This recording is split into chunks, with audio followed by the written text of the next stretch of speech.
think about how, in the early days of cinema, if you loved a movie, or if it was your favorite film ever made, you could pretty much only see it once.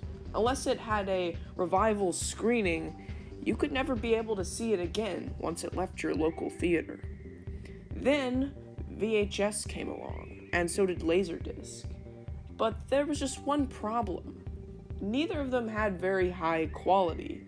The prints were somewhat muddy and weird looking, and a lot of times they had to squish the original film print down to be able to fit to a regular grade TV screen. So if actually owning the film itself on the actual reel is like vinyl, then VHS was a little bit like cassette tapes. And then along came DVDs, and eventually Blu Rays, and now streaming. And while those three options are much preferable to the crummy quality of VHS and the bulkiness of Laserdisc, there are some films that still fall through the cracks. So today, we're going to be talking about some of those movies. They were either never released on home video in the first place, or are only available on VHS or Laserdisc. Obviously, there are going to be some rules. No schlock or crap that was clearly never going to be released on DVD or on Blu Ray. So, no workout videos released only on VHS or low-budget horror flicks. That doesn't necessarily mean that all of the films on this list are good. One of them is a notorious adult film. Others were never put on video just because they are not good, but really, my criteria for this list is, are they interesting? Do they have something about them that is important, or strange, or unusual, or something that would make a viewer want to go out and see Also them. Going to avoid super obvious stuff like Song of the South, where the reason behind their non-availability on home video is quite obvious. I'm generally going to go for more films that are kind of lesser known or oddities in the movie world. Also, if a movie appears on this list, then it has to have no DVD, Blu Ray, or streaming of any kind. I mean, there are lots of movies that are only on DVD in Poland or in Japan or something, but those are still on DVD and streaming, so I don't really count them. With all that out of the way, let's get into it. Number 10, Inchon. This is a notoriously awful movie that has cropped up in a lot of older worst movie of all time books. I'm pretty sure it was in the Golden Turkey Awards by Michael Medved, and this other book I have, which I think is just called The Worst Movies of All Time, it shows up a lot. Nowadays, it's kind of slipped out of focus in terms of its dubious quality. In comparison to things like The Room and Birdemic, I suppose it's not that bad. However, this is only available on a very low-quality YouTube version, which I doubt is official. It's recorded with Bandicam, as you can see in this clip, and it looks like it was filmed through a meat grinder. There really would be no reason you'd want to see this movie unless you're into bad movies, but then again, is this really bad at all? It just seems painfully mediocre to me. Now, for this list, I've generally avoided silent films, but I couldn't resist the urge to talk about number 9 on this list, London After Midnight. Despite not having a full film release as it was originally seen, the movie's iconic monster, played by Lon Chaney, has become sort of a horror icon in its own right, which is pretty cool to me, considering very few have actually seen the movie as it was originally released. Directed by Dracula director Todd Browning, and of course starring Lon Chaney, the last copy of this horror film was lost in the 1965 MGM Vault Fire. It's a shame, as Chaney's makeup looks really cool, and I honestly think he looks scarier than Bela Lugosi's Dracula. This seems like a really interesting film, and while it was re-edited in 2002 by Turner Classic Movie Channels, it really wasn't the original version. It used some stills and various clips from the movie, but really, it can't be considered the true version. Number 8, The Godfather Saga. Now, obviously, Godfathers 1, 2, and 3 were released on DVD and Blu Ray, but what I'm talking about here was a TV edit, released in November of 1977, that combined the first two movies and edited them together so they are in chronological order. You see, Godfather 2 is actually a part prequel to the first one. So what this edit basically did was add in the parts from the second movie that take place before the first one, so that they're in the order of when they actually happened. In addition to this mismatched footage from the first and second movies, it also contains previously unseen outtakes from The Godfather 1 and 2. Now, I can kind of understand why this was never put on home video. It's a relatively niche project that I'm pretty sure was only made for people who had never seen The Godfather and thought they might catch it on TV. Now, there was a high-definition version put on AMC in 2012, so there was clearly some market for it, but that version wasn't released on DVD either, and the only way you can find it is if somebody had recorded it on their VHS player or put it on YouTube somehow. Number 7, The Bell Jar. The 1979 adaptation of the Sylvia Plath novel of the same name has never gotten a home video release, which seems odd considering that the novel is one of the most iconic pieces of literature ever written, at least in my opinion. So it just makes sense that they would at least try and release this on video.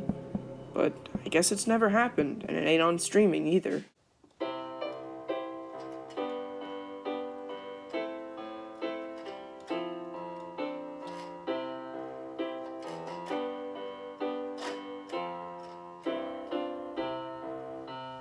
Number 6 on this list is the 60s Beatles documentary, ever released on DVD.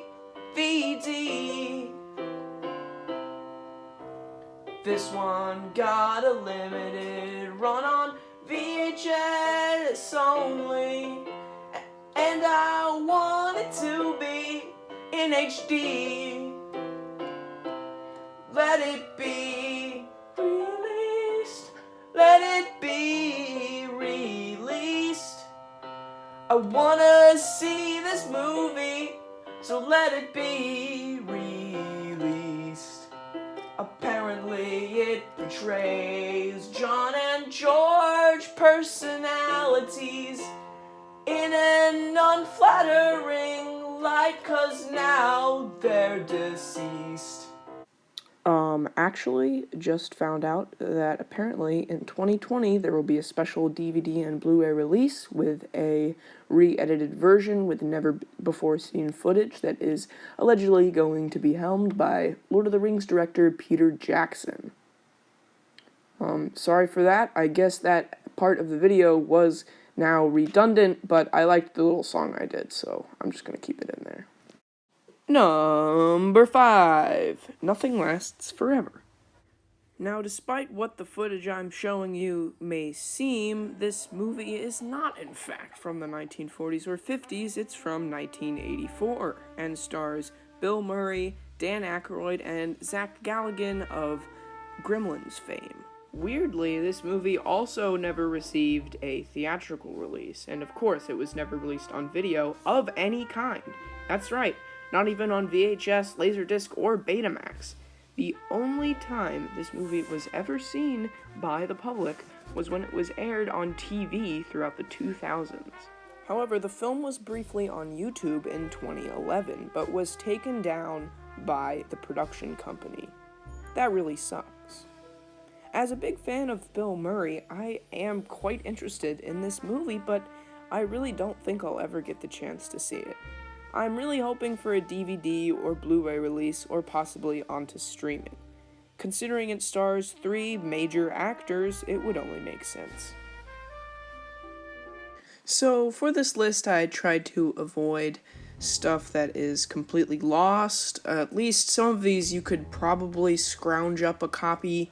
Even like Nothing Lasts Forever, I'm sure there is at least one recording of the movie whenever it aired on the Turner Classic Movie Channel. But for number 4, I decided to pick a film that is completely lost.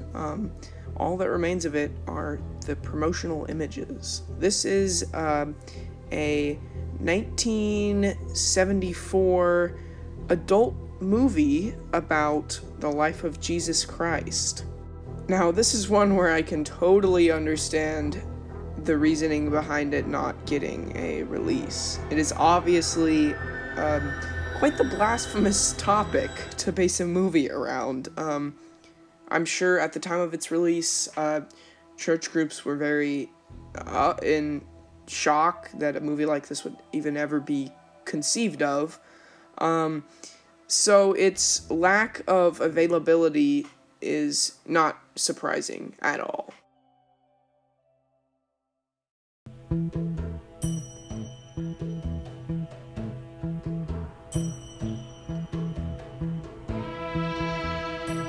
Number 3 has to go to Disney. Just Disney in general. They have a notorious track record of altering their movies after their theatrical release. And I'm not going to go through every single one of them, but there is a pretty comprehensive list on tvtropes.org under Keep Circulating the Tapes, which I will link in the description. I'm just going to give you a few minor examples so you can get an idea of what I'm talking about. Ever since Aladdin's first home video release, it got rid of some references in Arabian Nights that would sound offensive to Arab viewers. Another more saddening thing happened to Fantasia. In the first VHS and Laserdisc release, Deems Taylor or voice narration was intact. However, whenever it was released on DVD, the crew behind it could not find his original narration, so he was dubbed over by Corey Burton. I think this is kind of sad, as now the only way you can watch the movie as it was originally seen is through a crappy VHS and a hard-to-find Laserdisc. Like I said before, there are plenty of other Disney examples of lost or hidden films, but I don't have that much time left, and I don't want to spend a month editing this video, so, again, check it out in the description below.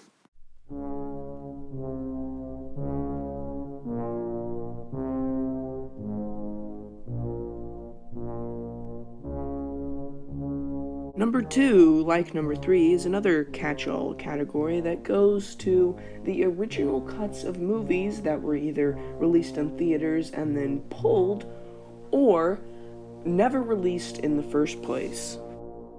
One such example would be The Shining. When originally released to theaters, it had an extra scene at the end that kind of shoehorned in a happy ending where Ullman decides to take care of Danny and Wendy. Interestingly, it was Kubrick himself who decided to pull it from theaters. He never liked the ending in the first place.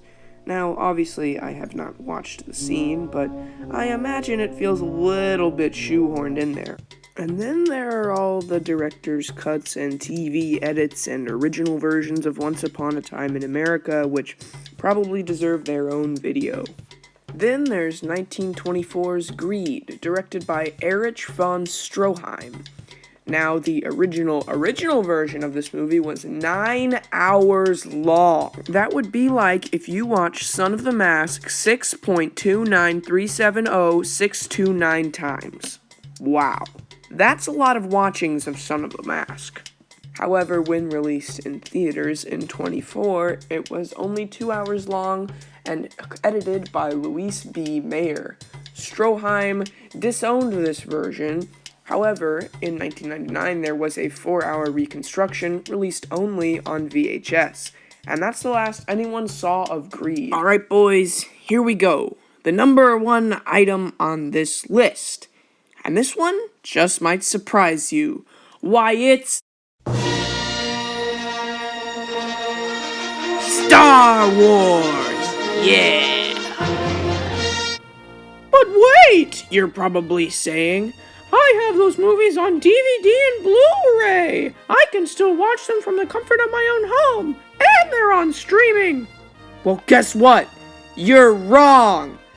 Most versions of the film that are commercially available and still in print are in fact the special editions, which were engineered by George Lucas in the 90s. These include bad CGI effects, new music, new sound effects, and overall they're just dumbed down versions. There is an interesting video that compares side by side the original version and the special edition that really proves how unnecessary and stupid this re-release was. And yes, Han did shoot first. I'll put that link to the video in the description if you want to watch it. It's very interesting. What sucks about these special editions is that they kind of sap away the charm of the original films. You see, in the original Star Wars movies, part of the reason that they were so good is that they felt lived in. Everything was kind of dirty, scratchy, everything felt like it had actually been used before. But when you add in all this CGI gleam, it just loses some of the charm, don't you think? The early Laserdisc and VHS tapes, however, do use the original version of the film with some very, very, very minor additions to them. Later, there was a DVD release of the original unaltered cut. However, it was in very low quality. It wasn't even 1080p, and a lot of the colors looked really washed out. I actually own these DVDs, but sadly, they are just not that pleasant to watch today, and honestly, I don't see why they can't just put these films into 4K, put them on a Blu Ray in their original unedited form. Luckily, miracles do exist, and this Czechoslovakian guy actually made a despecialized edition that is a very, very close approximation of how these movies originally played in the cinema. However, these are not official, and while it's certainly great that this exists, it would just be better to have a actual Disney, Lucasfilm sanctioned copy of this on Blu Ray. The Star Wars original trilogy is such an important part of cinema history and part of many people's lives. I know they were probably the first live-action movies that I ever saw, and certainly the first that I remember. I'm certain these releases would make money. Obviously, there is a huge market for just the original trilogy. It certainly plays to nostalgia. Well, that's all I got for today. You know, if you enjoyed, why don't you consider subscribing, liking, sharing this video to your pals, leaving a comment. Have you ever seen any of these lost films? Probably not, but if you have, I'd love to hear about it, but then sadly my video would become obsolete, so maybe don't do that. Instead, report it to the movie police. You know, I don't usually make videos like this. I mostly do like stupid, short, little joke videos. So this is kind of a bit of a change. I've done two videos that are kind of similar to this. Shrek Treasure Hunt one and one about the Halloween continuity. The poster's right there. The music credits will appear on screen right here. Right there. Or actually more like right there. And yeah, that's really all I have to say. And thanks for watching.